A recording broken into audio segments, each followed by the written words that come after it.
Good morning. It is Saturday the 27th of May and you are back at the brewery. Thank you for returning for more of this nonsense.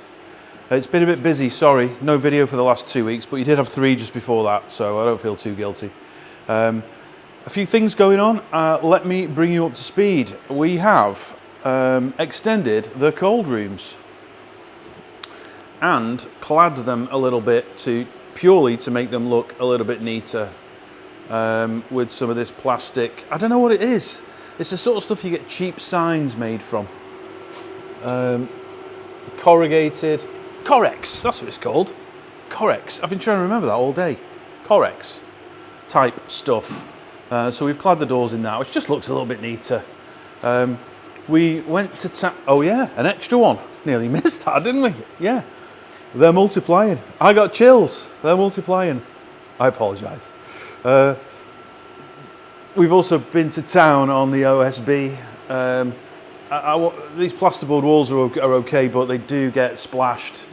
Painting them white, with retrospect, was a stupid idea. I don't know if you can see the splashes up the wall there. So at least with this OSB, it's waterproof. I'm going to give it a lick of a varnish or lacquer or something anyway, just to make it easily wipeable. But we're going to run that all the way down there now. Plus it just looks a little bit neater when we do finally get this tap room sorted. There's nothing wrong with an OSB brewery tap room, as multiple breweries around the country will testify.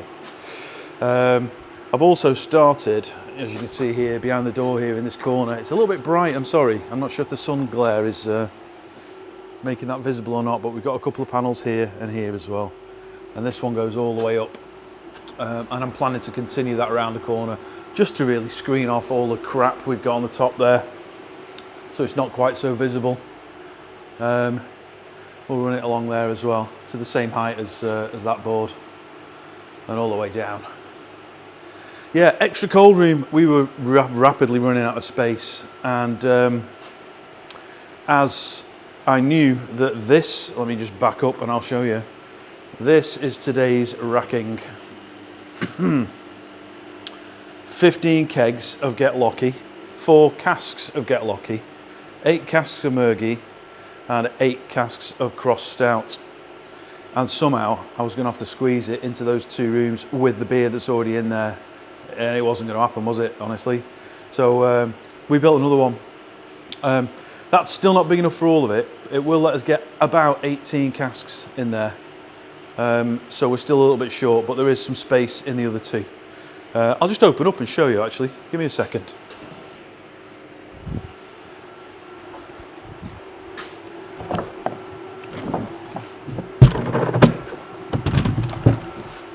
Okay, so this is the new one. It's very slightly narrower because I needed to get it. The circuit breaker box is here, so I need to squeeze it in. But it's definitely wide enough for one of these cask spacers, cask dividers. So we can go up, and if we're really smart, and I have Elliot here, we can go just 3 high, just in there. So as you can see, it's virtually empty apart from the 3 existing Get Luckies, which we'll talk about more in a second. A few bottles in the corner, we can shift those too. There's space in there for at least another 12. No, what am I talking about? 8 now.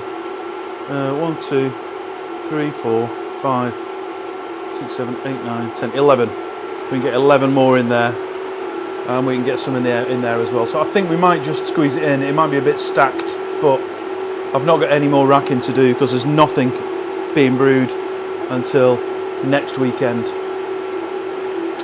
So we'll get that filled up.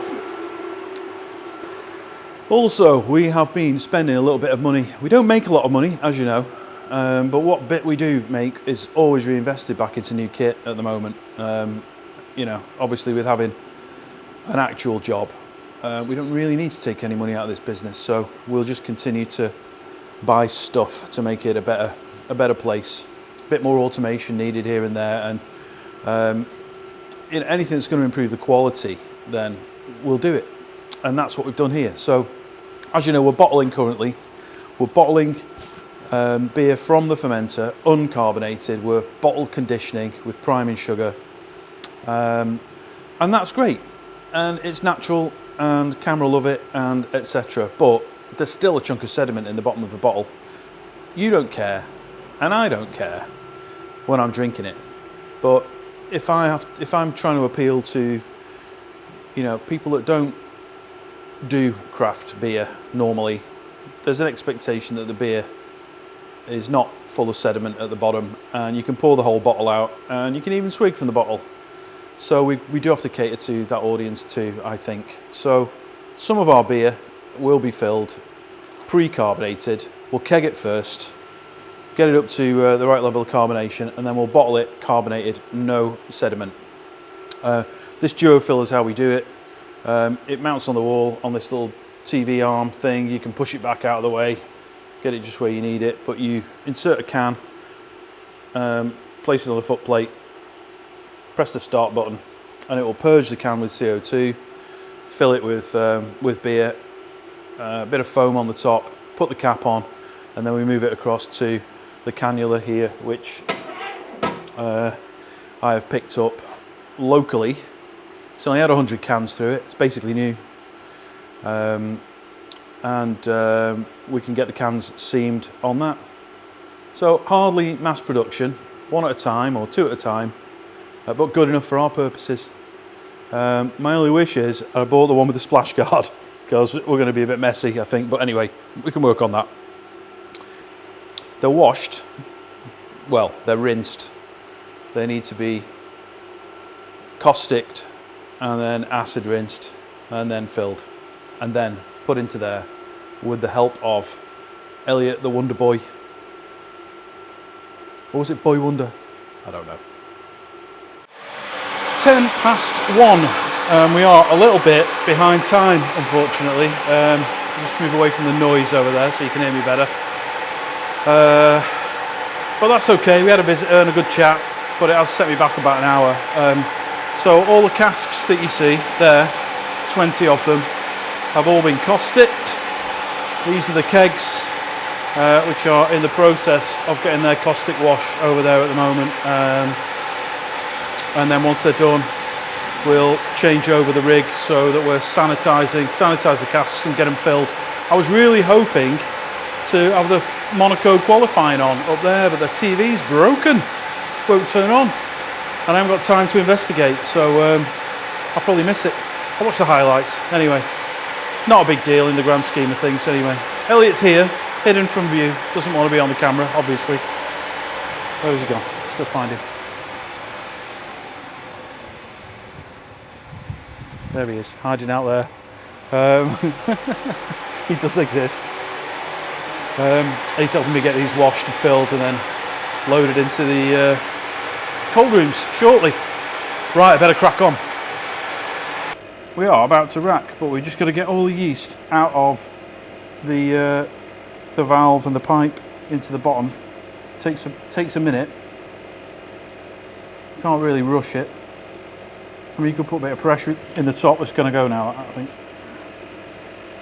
Still coming, still coming, still coming. Oh, there we go. Oh, wrong way. It hit the thing. Couldn't close it. 5:45. I was expecting to be home by now. This has been a much longer day than expected. And I had half a mind to get a brew on as well, which was a ridiculous idea. Elliot has just asked me what Lubrifilm Plus hygienic lubricant is for. Let me show you.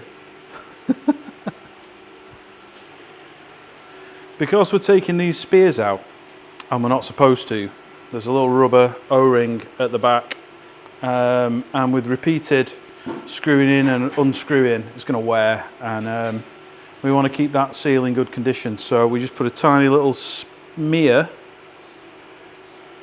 of this around the O-ring here, all the way around, and that can then go into the keg like so. Obviously they're not locked in yet, This is the container set for the Get Locky over there. As I mentioned, we're going to cask some. There's 4 casks in the middle, you can see. The rest are kegs. I put Browsol in the tank so that we should get reasonably bright beer out, but I'm not that bothered if it's got a little haze. It's kind of expected. American Pale. Even so, I'll try and get it bright. We'll see how it turns out. But we'll probably put another little splash of Browsol into the casks just to make sure they drop nice and bright in the pub cellar. The kegs will do what the kegs do. And then we'll get those filled, and I'll show you inside the cold rooms, which are now ridiculously full. And will be even more full in about 20 minutes. Right, racking complete. 8 cross stout, 8 Murgy straight. 16 kegs of Get Locky, 4 casks of Get Locky, and it's all in the cold rooms. Just take the doors off so you can have a good look, but that is as full as it has ever been. Obviously the end one didn't used to exist. There's room in there for what we've just racked, plus a couple that were left over from the previous batch, and some bottles on the top. Beautiful. So we are absolutely knackered. We're going to go home, we're going to have a takeaway, and then perhaps tomorrow, maybe, I'm going to have a play with this, and we'll do some canning experiments or bottling experiments, I don't know. Until then, take care, speak to you soon.